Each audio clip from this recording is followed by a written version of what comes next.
오늘 우리에게 주신 하나님의 말씀입니다. 신약 성경 마가복음 9장 30절로 37절까지의 말씀 우리 같이 보도록 하겠습니다. 마가복음 9장 30절로 37절까지 불편하지 않은 분들은 자리에 일어나서 함께 하나님의 말씀 받도록 하겠습니다. 같이 읽습니다. 그들은 거기에서 나와서 갈릴리를 가로질러 가고 있었다. 예수께서는 이것을 남들이 알기를 바라지 않으셨다. 그것은 예수께서 제자들을 가르치시며 인자가 사람들의 손에 넘어가고 사람들이 그를 죽이고 그가 죽임을 당하고 나서 사흘 후에 살아날 것이라고 그들에게 말씀하고 계셨기 때문이다. 그러나 제자들은 그 말씀을 깨닫지 못하였고 예수께 묻기조차 두려워하였다. 그들은 가버나움으로 갔다. 예수께서 집 안에 계실 때에 제자들에게 물으셨다. 너희가 길에서 무슨 일로 다투었느냐? 제자들은 잠잠하였다. 그들은 길에서 누가 가장 큰 사람이냐 하는 것으로 서로 다투었던 것이다. 예수께서 앉으신 다음에 12 제자를 불러놓고 그들에게 말씀하셨다. 누구든지 첫째가 되고자 하면 그는 모든 사람의 꼴찌가 되어서 모든 사람을 섬겨야 한다. 그리고 어린이 하나를 데려다가 그들 가운데 세우신 다음에 그를 껴안아 주시고 그들에게 말씀하셨다. 누구든지 내 이름으로 이런 어린아이들 가운데 하나를 영접하면 그는 나를 영접하는 것이요. 누구든지 나를 영접하는 사람은 나를 영접하는 것보다 나를 보내신 분을 영접하는 것이다. 아멘. 오늘은 여러분들과 함께 이 동상이몽이라고 하는 제목으로 같이 한번 말씀을 나눠보고자 합니다. 동상이몽이라고 하는 이 한자 수어는 같은 자리에 누워서 서로 다른 꿈을 꾼다라고 하는 뜻이기도 합니다. 함께 있어도 마음은 전혀 다른 방향으로 향하고 있는 것. 이것보다 속상한 것이 없겠죠. 같은 침대에 누워서 같은 방향을 바라보는 것이 아니라 서로 다른 방향을 바라보고 있는 것, 서로 마음이 맞지 않는 것, 이런 것을 우리는 동상이몽이라고 그렇게 부르곤 합니다. 오늘 본문 속에 나오는 예수님과 제자들의 모습이 바로 이런 동상이몽이 아닌가 생각되어집니다. 예수님께서는 오늘 자신이 사람들의 손에 넘어가고 사람들이 또 자신을 죽이고 그러고 나서 죽임을 당하고 나서 사흘 후에 살아날 것이다 라고 하는 이야기를 두 번째로 이제 제자들에게 해 주었습니다. 네, 제자들은 예수님의 그러한 고난과 죽음을 듣고도 제자들은 그것을 고민하는 것이 아니라 오히려 자기 영광만을 꿈꾸며 누가 가장 큰 자인가를 다투고 있는 모습입니다. 전형적인 동상이몽인 것이죠. 오늘 이들뿐만이 아니라 예배를 드리고 있는 우리도 마찬가지입니다. 함께 예배 드리고 있지만 어떤 사람은 주님의 뜻을 찾고 어떤 사람은 여전히 자기 꿈과 욕망을 향해서 달려가고 있기 때문입니다.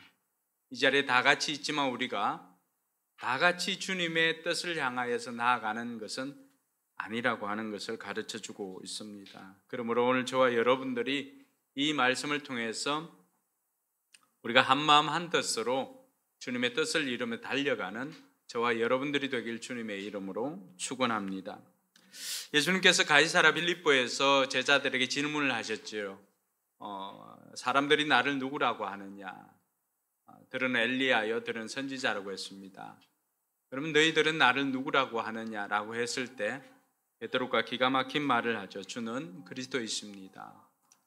예수님께서 이 말씀을 듣고 이 말을 듣고는 너무나 기뻤습니다. 그래서 예수님께서는 자신이 앞으로 십자가를 지게 될 것을 처음으로 예고를 하셨습니다. 그러고 난 다음에 제자들에게 너희들도 나를 따라서 십자가를 지고 나를 쫓아야 된다라고 하면서 그 제자도에 대해서 말씀해 주셨습니다. 그리고 그 십자가를 지는 삶을 감당하기 위해서 변화산에 올라가서 하나님께서 하나님의 영광을 이 제자들에게 보여주심으로 말미암아 고난을 감당하기 위해서는 그러한 하나님의 영광을 보여주면서 달려올 것을 요청을 하였던 것입니다. 그러고 난 다음에 이제 그 사건 이후에 예수님께서는 제자들과 함께 갈릴리 지방의 가버나움으로 내려가고 있었던 것입니다.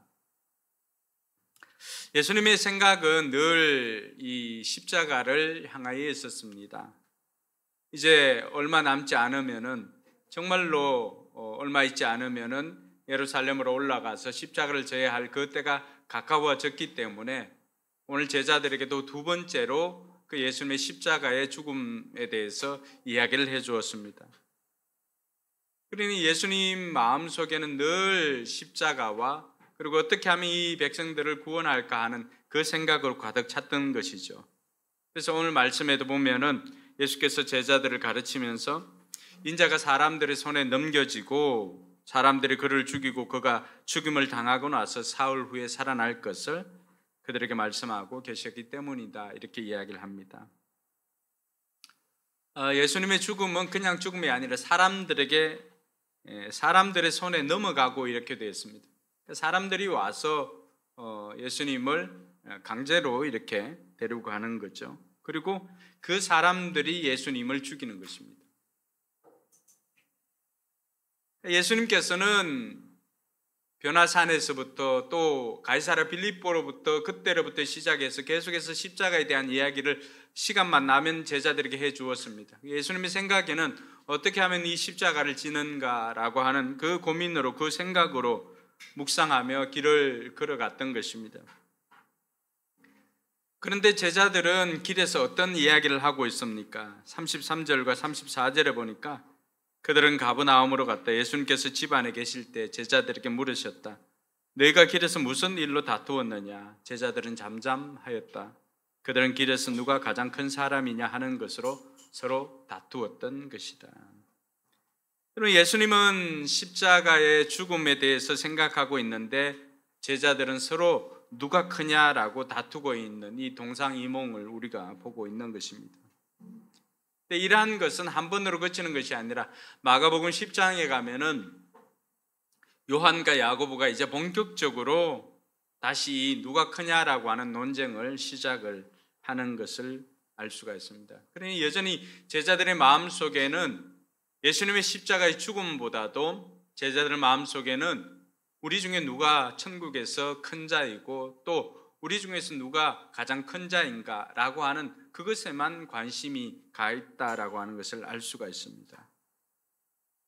여러분, 제자들이 왜 이렇게 동상이몽을 할까요? 예수님과 함께 3년 동안이나 이렇게 같이 다니고 숙식을 하고 했음에도 불구하고 왜 제자들은 이렇게 동상이몽을 하고 있을까요? 여러분들은 수년 동안이나 이곳에서 앉아서 예배를 드리고 있는데 여러분들은 또 왜 그런 동상이몽을 하고 있을까요? 32절이 그 이유를 설명을 해줍니다. 32절 우리 같이 한번 읽어볼까요? 32절 말씀 시작. 제자들은 그 말씀을 깨닫지 못하였고 예수께 묻기조차 두려워하였다. 예수님께서 두 번씩이나 십자가의 죽음과 또 고난과 죽음에 대한 예고를 하였습니다. 그럼에도 불구하고 제자들은 십자가의 고난과 죽음보다는 메시아로서 예루살렘으로 올라가 왕이 될 것이라고 하는 그 기대가 가득 차 있었던 것입니다. 그것을 기대하고 따랐기 때문에 그들은 예수님의 죽음보다도 오히려 예수님이 왕으로 등극했을 때 나는 왼편에 나는 오른편에 이렇게 생각하는 것처럼 누가 그 지위에 올라갈 것인가, 여기에 대한 관심이 있었던 것이죠. 오늘 마가가 우리에게 제자들이 동상이몽을 하게 된 이유 중에 하나는 말씀을 제대로 깨닫지 못하였기 때문이다라고 이야기를 하고 있습니다. 말씀을 자기 수준에서 이해를 하기 때문에 십자가의 죽으심과 그 부활에 대한 생각은 도무지 이들 생각에서 나올 수 없었기 때문입니다. 뿐만 아니라 이들은 듣고 싶은 것만 듣기를 원했기 때문에 자기에게 맞는 말만 아멘으로 하는 것입니다. 이것이 우리의 모습이기도 합니다. 말씀을 들으면 말씀에 자기를 굴복시키는 것이 아니라 말씀을 오히려 자기 행위를 합당하기 위한 수단으로 만들어 보는 것이죠. 여러분, 이단들이 주로 하는 것이 무엇입니까? 특별히 성경을 가지고 똑같은 성경을 사용하는 이단들이 하는 행동이 바로 그것입니다. 이단들은 말씀을 가지고 자기 자신을 거기에 굴복시키기 위해서 말씀을 듣는 것이 아니고 말씀을 전하는 것이 아닙니다. 자기 자신들의 주장을 합리화시키기 위해서 여기저기서 빼내서 문맥과는 전혀 상관없이 그 주장을 보충할 수 있는 문구만 찾아서 전하는 것이 이단들의 특징인 것입니다. 오늘 제자들을 보면 예수님께서 이런 말을 하고 있지만 말씀을 깨닫지 못했다고 말하고 있습니다. 여러분들이 하나님의 말씀에 집중하지 않으면, 말씀을 깨닫지 못하면 주님께서 원하는 삶이 아니라 전혀 다른 여러분들 욕망만을 위한 삶을 살 수밖에 없음을 말해주고 있는 것입니다. 뿐만 아니라 마가가 오늘 제자들이 동상이몽을 하게 된 이유를 설명을 해주는데, 두 번째는 제자들이 질문하지 않았다라고 이야기를 합니다.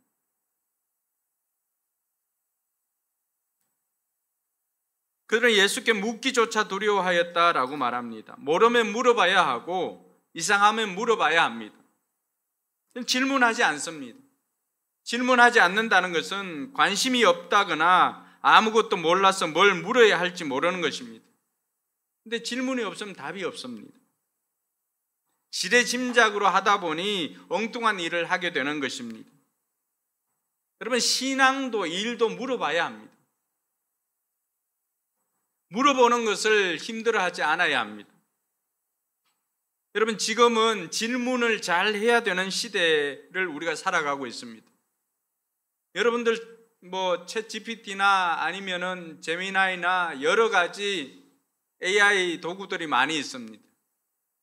나는 그거 사용 안 해. 그럴 필요가 없습니다. 우리의 편리를 위해서 주어진 것들입니다. 그것을 어떻게 하면 우리가 잘 사용할 수 있을까를 우리는 배워야 하는 것이죠. 그럴 때 그 어떻게 가장 핵심적인 것이 바로 질문입니다. 질문을 어떻게 하는가에 따라서 그 아이가 대답해주는 답이 달라지기 때문에 그렇습니다. 여러분들이 질문이 좀 더 정교하고 정교할수록 그 답은 훨씬 더 정확하고 명확하게 들을 수가 있는 것입니다. 근데 질문하지 않습니다. 아이들도 마찬가지고요. 직장에서도 마찬가지고요. 질문하지 않습니다. 여러분, 오늘 제자들이 질문을 두려워했기 때문에 그들은 예수님과는 전혀 다른 생각을 합니다. 예수님이 십자가에 대한 죽음 사명에 대해서 생각하지만 이들은 자신들의 야망만을 생각하는 것입니다. 질문하지 않기 때문에. 오늘 우리도 그럴 수가 있다라고 하는 것입니다.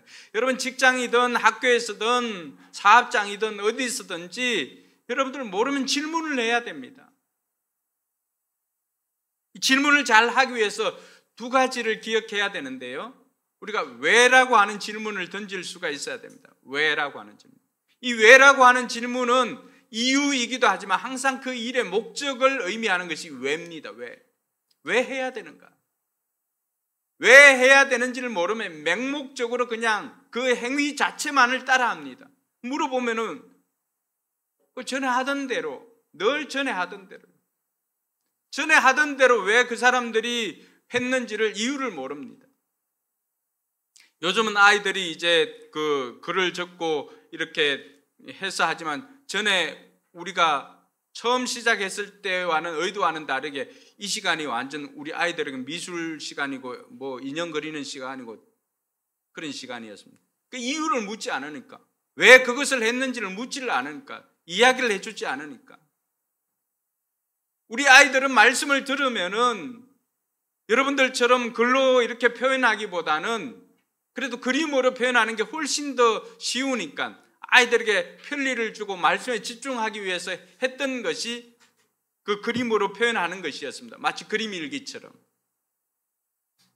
근데 어느 순간인가 이런 정신들은 다 사라지고 이거 왜 했어요? 물어보는 사람도 없고 그냥 그 시간에는 인형 그리고 뭐 하여튼 뭐 그런 시간이죠. 미술 시간이죠.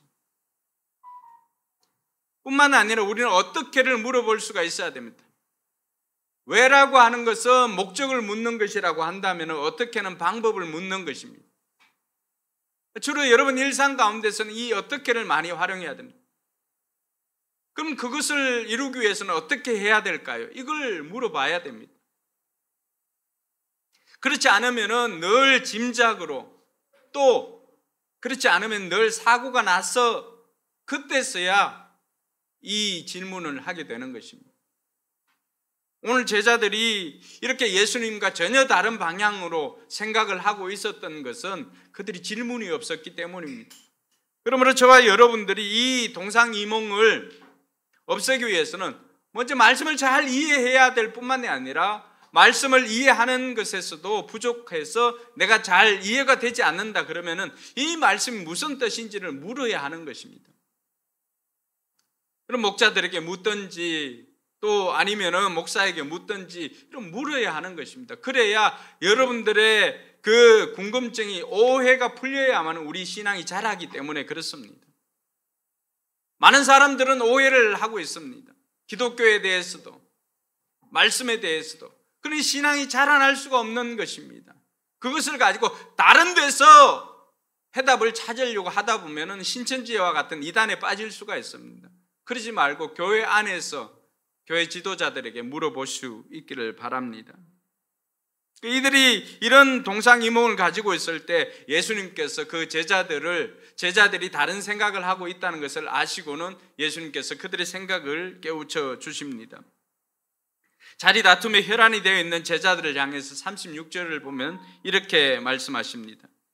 예수께서 앉으신 다음에 12제자를 불러놓고 그들에게 말씀하셨다. 누구든지 첫째가 되고자 하면 그 모든 사람의 꼴찌가 되어서 모든 사람을 섬겨야 한다. 제자들은 큰 자가 되어야 하는 이유보다는 큰 자가 된 상태에 관심이 많습니다. 그러니 여전히 이 땅에서의 위치가 중요한 것이죠. 그것이 제자들의 삶의 가치 기준이었기 때문에 그렇습니다. 그런데 예수님께서는 이 땅의 위치보다도 하나님 나라의 위치에 대해서 제자들에게 말씀해 주고 있습니다. 세상은 높은 자리를 요구하지만 하나님 나라는 끝자리 섬기는 자리가 곧 리더의 자리인 것을 말해주고 있습니다. 그래서 요즘은 많이 보편화되어 있습니다. 리더는 어떤 사람입니까? 섬기는 리더, 이 서번트 리더십이 많이 유행하고 있습니다. 회사에서도 마찬가지고요. 여전히 제자들은 큰 자에 관심이 있습니다. 그런데 예수님께서는 큰 자가 아니라 섬기는 자가 되어야 한다라고 제자들에게 말해주고 오늘 우리에게도 말씀해 주고 계십니다. 이 병행 본문인 마태복음 18장에 보면은 똑같은 본문이 나오는데 그때는 제자들이 질문을 합니다. 천국에서 누가 큰 자입니까? 하나님 나라에서 누가 가장 큰 자입니까? 라고 이야기를 합니다. 근데 예수님께서 그런 이야기를 합니다.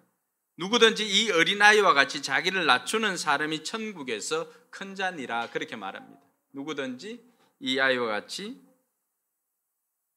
자기를 낮추는 사람이 천국에서 큰 자라고 그렇게 말해주고 있습니다. 여러분 예수님의 십자가의 죽으심도 우리를 섬기기 위함이었습니다. 그래서 마가복음 10장 45절에 보면은 예수님께서 이 땅에 오신 목적을 이렇게 이야기를 합니다. 인자가 섬김을 받으러 온 것이 아니라 섬기러 왔으며 많은 사람을 구원하기 위하여 치를 몸값으로 자기 목숨을 내주러 왔다라고 그렇게 말합니다.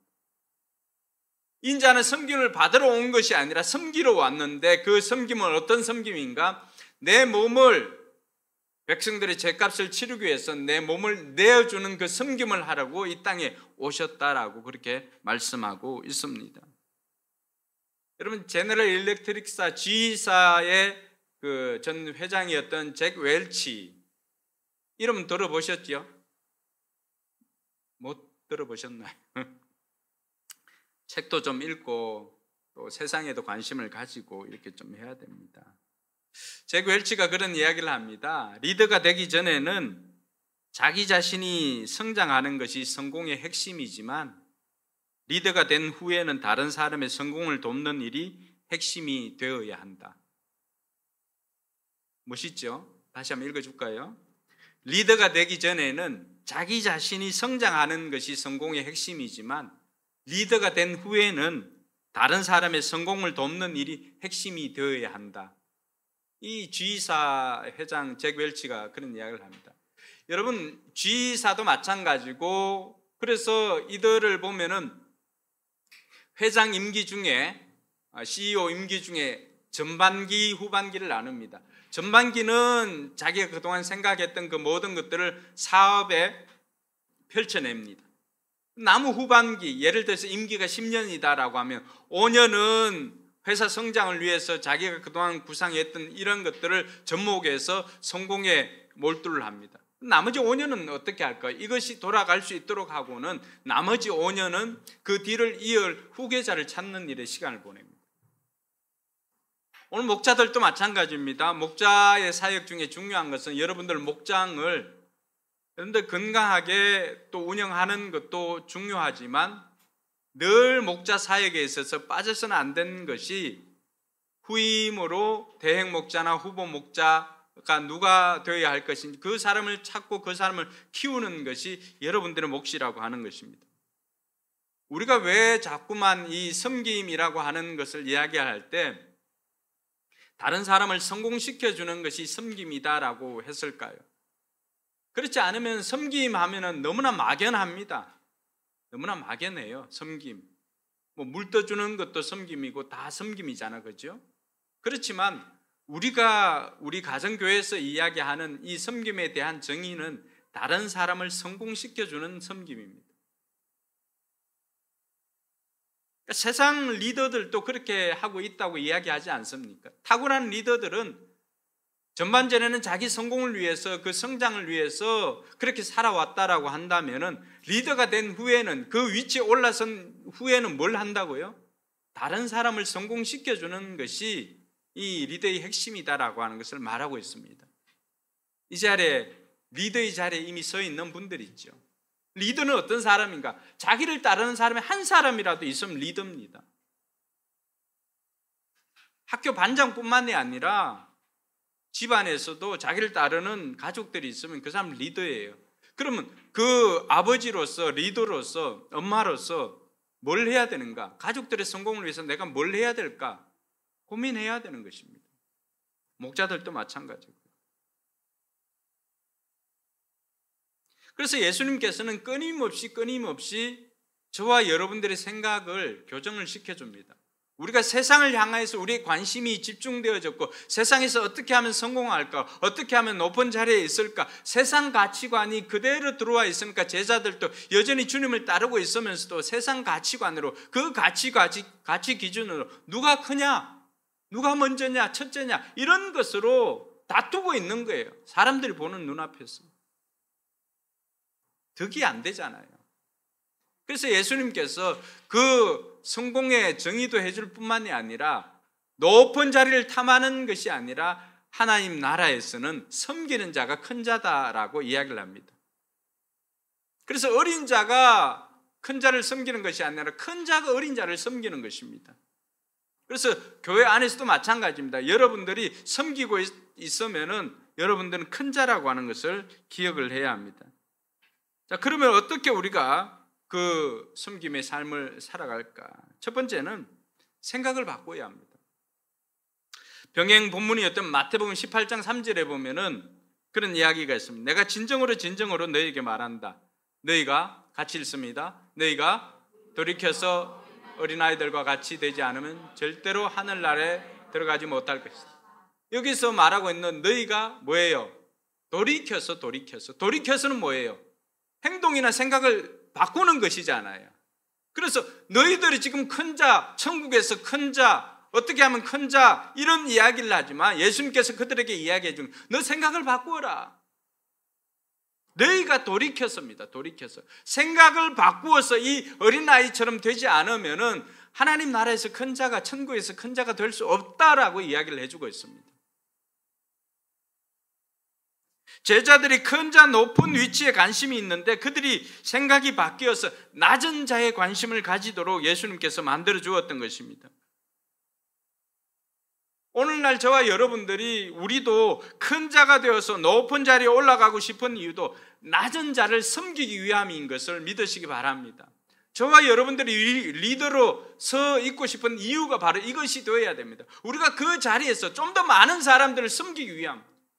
여러분, 10부장은 10명의 사람, 100부장은 100명의 사람, 1000부장은 1000명의 사람을 섬기는 사람이잖아요. 그럼 그 사람들의 역할들이나 이런 것들이 점점 달라지는 것이죠.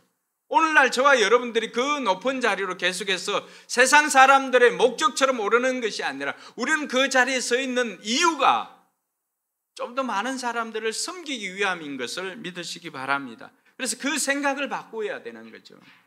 내가 성공해야 될 이유, 여러분들이 성공해야 될 이유가 거기에 있습니다. 이걸 제대로 안 듣고 졸고 있으면 또 동상이몽 된다고. 옆에 자는 사람 깨워야 돼. 안 그러면 딴소리 한다고. 뭐 해야 된다고? 생각을 바꿔야 된다. 내가 높은 자의 자리에 올라가는 것이 목적이 아니라 내가 섬기는 자가 되기 위해서 성공을 해야 되겠다라고 하는 이 생각을 바꿔야 되는 것입니다.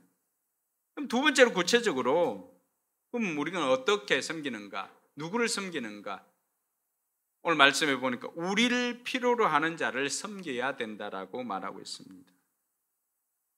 예수님께서 어린아이 한 명을 데리고 왔죠. 그 어린아이 하나를 데리고 와서 그들 가운데 세우신 다음에 아이를 껴안아주고 제자들에게 이야기를 합니다. 누구든지 내 이름으로 이런 어린아이들 가운데 하나를 영접하면 그는 나를 영접하는 것이고 누구든지 나를 영접하는 사람은 나를 영접하는 것보다 나를 보내신 분을 영접하는 것이다.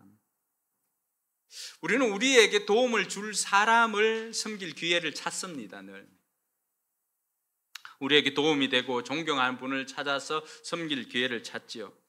그러나 성경은 우리에게 우리의 생각을 돌이켜라고 말하는 것은 전혀 도움이 되지 않을 뿐만 아니라 계속 도와야 하는 사람을 섬기라고 가르치고 있습니다. 예수님께서 데리고 왔던 그 어린아이는 어떤 존재입니까? 우리가 일방적으로 돌봐줘야 되고 사랑해 주어야 하는 대상입니다. 우리가 정말 예수님께서 원하시는 사람을 살리기를 원한다라고 한다면은 내가 호의를 베풀고 섬겨도 갚을 수 없는 사람, 우리에게 전혀 도움이 되지 않는 사람, 우리의 도움을 필요로 하는 이런 사람을 섬겨야 한다고 말해주고 있습니다. 오늘 이 말씀이 어제 저녁에 저희들이 이제 주일을 준비하고 이 목사님하고 저하고 집사람하고 이렇게 있는데 어떤 한 사람이 찾아왔어요. 44세라고 자기를 이야기하고 최모 씨라고 자기를 소개했는데 자기가 은평구에서 치킨 사업을 하다가 망해가지고 여러 부채도 있고 해가지고 대부업체나 이런 사람들 피해서 여기까지 왔노라고 이야기를 합니다. 구청에도 자기가 이제 그런 것 때문에 도움을 요청했고 그래서 2주 정도가 지나면 이제 그 판단이 나오고 그렇게 되면은 도울 그 원룸이나 이런 것 지낼 수도 있고 또 생활도 할 수 있는 그런 것들을 받을 수 있다고 이야기를 합니다. 고등학교 때까지는 이제 학교 그 교회를 다녔는데 그 이후에는 다니지 않고 그리고 생명을 끊을 생각도 했다라고 이야기를 하면서 팔에 이제 오래된 흉터를 보여주더라고요. 그게 보니까 지금 그런 게 아니고 오래된 거예요.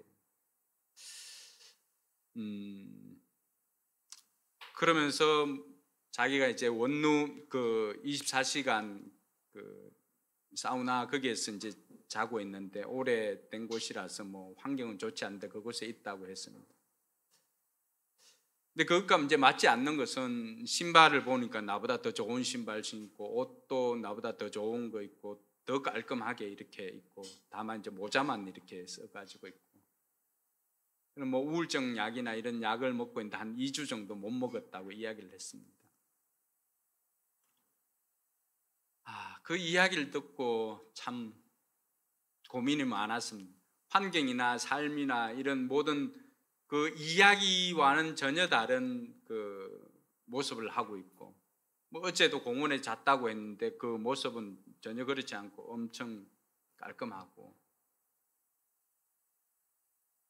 그래서 순간 고민을 많이 했습니다. 이것이 사실과는, 이 사람이 이야기하는 것과는 다를 수도 있겠다, 삶이. 그런 생각도 했습니다. 근데 제가 이미 이제 말씀을 거의 다 준비를 해놓고 이제 마무리를 하는 단계였기 때문에 이 말씀이 걸렸습니다. 우리를 필요한 자를 섬겨야 된다. 그럴 때마다 하나님께서 제게 주시는 마음이 있습니다. 바로 내가 이 사람을 섬기면 이 사람을 섬기는 것이 아니라 예수님을 섬기는 그 마음으로 섬기자라고 하는 것입니다. 물론 이 사람이 이야기하는 것은 맞을 수도 있고 틀릴 수도 있습니다. 그런데 그건 내가 판단할 것이 아니고 다만 그때 하나님께서 주시는 그 마음. 그래서 지금까지 우리 교회가 생긴 이래로 제일 많이는 아니네, 하여튼 5만 원을 구제를 했습니다. 마음도 뭐 찝찝하기도 하고 무겁기도 하였지만은 어쨌든 제 자신부터 이 말씀에 순종하고 싶었습니다. 우리가 누구를 도와준다라고 하는 것, 어떤 보상을 바라고 돕는 것이 아니라 오늘 예수님께서도 제자들을 향해서 어린아이를 한 명을 데리고 왔던 그 모습, 그러면서 우리에게 말씀해 주시는 것은 우리의 도움을 필요로 하는 사람들을 섬겨야 한다라고 하는 것이었습니다. 어제 마침 그 말씀을 하나님께서 나에게 테스트를 하는 것 같았어요. 저는 깜짝 놀랐죠. 여러분, 여기가 교회라고 찾아올 사람이 누가 있겠습니까? 그리고 우리가 간판도 없다가 자석으로 된 거, 그것도 영어로 포커스 커뮤니티 처치라고 해가지고 붙여놓은 그거 하나에, 근데 저 문을 노크를 했다라고 하는 거예요. 그 시간에 또 이 목사님은 오늘 찬양 연습한다고 여기서 또 뭐 애들 보고 집에 가면 되지, 또 여기서 또 그 찬양 연습을 한다고 있었던 거예요. 이 모든 것들이 하나님께서 마치 이 말씀을 테스트하는 것 같았습니다. 근데 어쨌든 주시는 마음은 우리의 도움을 필요로 하는 사람들, 우리의 형편에서는 돕자라고 하는 것이 하나님 주시는 마음이었습니다. 그분이 그걸 통하여서 자신이 뭘 하든지 어쨌든 한 번쯤은 내 말을 믿어주고 또 교회라고 하는 곳이 이런 따뜻한 곳이구나라고 하는 그런 오해가 풀려서 그가 주님께로 돌아왔으면 하는 마음이 있습니다. 물론 그 사람은 자기가 계속해서 약속을 하려고 2주 후에 뭐 그게 되면은 하겠다고, 그렇지 않다고, 우리한테 갚을 필요도 없고 안 갚아도 된다고, 당신이 성공하면 다른 사람, 이런 힘든 사람들 만나면 이런 사람들 도와주라고 그런 이야기를 하고 기도를 하고 보냈습니다. 여러분 삶에도 예기치 못한 이런 도움이 필요로 하는 사람은 우리 주변에 엄청 많이 있습니다. 물론 그 사람뿐만이 아니라 다양한 형태로 우리의 도움을 필요로 하는 사람, 연약한 사람들이 많이 있습니다. 왜 하필 어린아이였을까요? 어린아이는 자기 힘으로 설 수 없는 사람입니다. 우리 주변에 생각이나 행동이 어린아이와 같은 사람들이 있습니다. 그들을 도와준다고 해서 우리에게 이득이 되는 것 없습니다. 또 그들을 도와주는 것은 한 번 도와줌으로 끝나는 것이 아니라 어린아이들은 어떻습니까? 지속적으로 도와주어야 합니다. 그들은 끊임없이 우리의 도움을 필요로 하고 있는 사람들입니다. 주님께서는 그 사람들을 섬기라고 우리에게 말해주고 있습니다. 이것을 알아도 일방적으로 섬기는 것 쉽지 않기 때문에 예수님께서 37절에 있는 말씀으로 우리에게 동기부여를 해줍니다. 너희가 이런 어린아이 하나를 섬기면은 어린아이를 섬기는 것이 아니라 나를 섬기는, 예수님을 섬기는 것이라고 예수님께서 말씀해 주셨습니다. 어린아이를 영접하는 것이 예수님을 영접하는 것이라고 했습니다. 그래서 심지어는 이 어린아이와 같이 않고서는 천국에 갈 수가 없다라고까지도 이야기를 해 주십니다. 연약한 자를 돕는다라고 생각하는 것하고 예수님을 섬긴다라고 하는 거하고 어떤 차이가 있을까요? 여러분, 연약한 자를 돕는 것, 지속적으로 돕는 것 쉽지 않지요. 그런데 오늘 예수님께서 하신 말씀처럼 그를 섬기는 것이 나를 섬기는 것이다 라고 했을 때, 내가 예수님을 섬기는 것이다 라고 생각하면 어떨까요? 좀 나아지죠. 예수님께서 그걸 우리에게 말씀해 주시는 것입니다. 그리고 예수님을 영접하는 자는 예수님을 영접하는 것이 아니라 예수님을 보내서 누구를? 하나님을 영접하는 것이라고 이야기를 하고 있습니다. 어떻게 보면 우리 주변에 있는 연약한 사람들은, 저는 그런 생각을 해봤습니다. 예수님께서 우리를 위해서 보내주신 사람이 아닐까.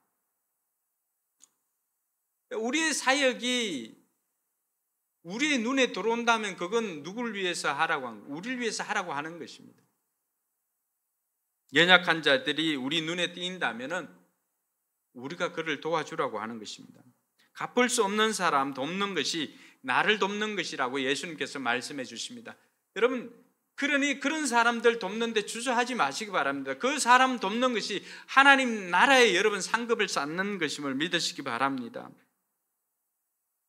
그러니 눈에 보이지 않는 예수님을 보이는 것처럼 섬기라고 우리에게 보내주신 분들이 우리 주변에 있는 어린아이와 같은 연약한 이들입니다. 하나님 마음은 약한 자에게 가 있습니다. 그래서 고아와 과부와 어린아이들을 구약에서부터 이야기를 하고 있지 않습니까? 고아와 과부와 어린아이들은 이런 사람, 어떤 사람들? 자기 힘으로 할 수 없는 사람들이잖아요. 오늘날에도 힘들지만 그 당시 2000년 전, 2500년 전 얼마나 힘들었겠습니까? 그럼에도 불구하고 하나님께서는 그들을 외면치 말라고 했거든요. 하나님 마음이 거기에 가 있는 거예요. 그래서 하나님의 사랑은 약한 대로 낮은 곳으로 흐릅니다. 우리가 고난받는 사람, 어려움에 처한 사람을 도울 때 누가 가장 기뻐할까요? 하나님께서 가장 기뻐하십니다. 여러분, 자녀가 둘 이상인 집 있죠? 그때 부모 마음에 누구에게 마음이 더 쓰입니까? 자식이 똑같이 2명 있고 3명 있고 해도 똑같이 사랑하지만 그럼에도 불구하고 부모가 좀 더 마음에 가는 거는 잘난 자식보다는 못난 자식에게 마음이 더 갑니다. 왜? 내가 도와주지 않으면 저놈 제대로 쓸 수 있을까? 내가 조금 도와주면은 제가 좀 바르게 쓸 수 있을 것 같은데.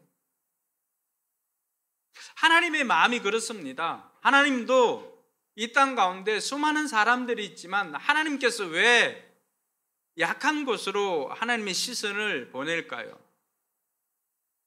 내가 도와주지 않으면은 제 혼자서 제대로 못 살 건데, 내가 도와주지 않으면은 제가 일어설 수 없을 건데, 성장할 수 없을 건데 라고 하는 생각 때문에 하나님의 마음이 계속해서 연약한 곳으로 흐릅니다. 그리고 그들을 돕기 위해서 우리를 그 자리에 세워주었다는 사실입니다. 우리를 통해서 그들을 도울 때 그들이 살아난다면 하나님도 기뻐하시는 것입니다. 사랑하는 성도 여러분, 하나님의 마음이 이렇다면은 우리 또한 약한 곳으로 우리 시선을 돌려야 하지 않을까요? 그렇지 않으면 우리 또한 제자들처럼 늘 우리 것을 추구한 높은 곳에 오르기 위해서 그 욕망만을 위해서 살아갑니다.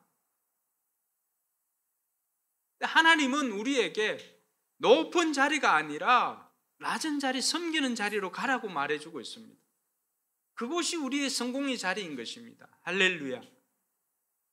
그렇게 우리가 한 사람 한 사람을, 어린아이와 같은 사람을 도울 때 그 사람들이 조금씩 성장하면 그것이 우리의 성공이고 그것이 하나님 나라의 성공인 줄 믿으시기 바랍니다. 이번 한 주간도 우리가 결단해야 할 것입니다. 하나님, 내게 붙여준 어린아이, 내가 보상을 기대하지 않고 하나님의 도움이 필요로 하는 저 사람을 내가 주님 섬기듯이 섬기겠습니다 결단하고 그 모든 결과를 하나님께 맡기는 것입니다. 그러니까 우리는 우리에게 주어진 것만 하면 되는 거죠. 그 결과는 하나님이 책임져 주십니다. 그 사람이 바로 하나님 나라에서 큰 자입니다.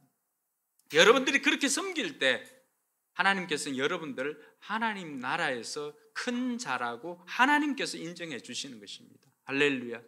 그래서 이번 한 주간도 세상의 큰 자가 되기 위해서 애쓰는 것이 아니라 하나님 나라의 큰 자가 되기 위해서 힘쓰고 애쓰는 저와 여러분들이 되길 주님의 이름으로 축원합니다.